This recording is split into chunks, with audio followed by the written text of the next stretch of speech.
دوسروں کی video leak کرنے والی حریم شاہ خود بے آبرو ہو گئیں۔ کہتی ہیں 2 افراد آئے، منہ پر ہاتھ رکھا اور پھر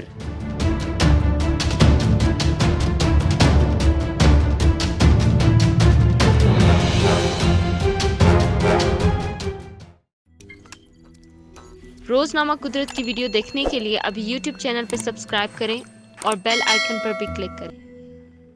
رپورٹ کے مطابق متنازع ٹک ٹاک سٹار حریم شاہ نے اپنے اوپر تشدد کے خلاف مقدمہ درج کرا دیا۔ مقدمہ تھانہ گولڑا میں فضا حسین کے نام سے درج کرایا گیا۔ ایف آئی آر میں کہا گیا کہ Hareem Shah E11-3 omni orchid میں رہائش پذیر ہیں۔ کراچی سے شوٹنگ کے سلسلے میں 16 مارچ کو اسلام آباد آئیں۔ 18 مارچ کو 2 افراد بہادر شیر افریدی اور عائشہ ناز میر فلیٹ پر آئے۔ فلیٹ میں داخل ہوتے ہی دونوں نے مجھ پر تشدد کیا اور مارا پیٹا۔ شور مچانے پر ایک شخص نے میرے منہ پر ہاتھ رکھ دیا اور پھر فرار ہو گئے۔ حریم شاہ نے اپنی درخواست میں کہا کہ وہ ایک شریف شہری اور کراچی کی رہائشی ہیں۔ پولیس نے حریم شاہ کی درخواست پر ملزمان کے خلاف قتل، سنگین نتائج کی دھمکیاں دینے اور خاتون کی بے حرمتی کے الزامات میں دفعہ 452، 506 اور 354 کے تحت مقدمہ درج کر لیا ہے۔ واضح رہے کہ حریم شاہ کی پاکستان کے مختلف سیاستدانوں کے ساتھ ملاقاتیں تو ہیں، لیکن حریم شاہ نے اب تک جو تصاویر وائرل کی ہیں وہ صرف تحریک انصاف کے رہنماؤں کے ساتھ بنوائی جانے والی تصاویر وائرل کی ہیں۔ حریم شاہ کی وزیر اعظم عمران خان سے لے کر جہانگیر ترین، فواد چودھری، فیاض الحسن چوہان، شاہ محمود قریشی،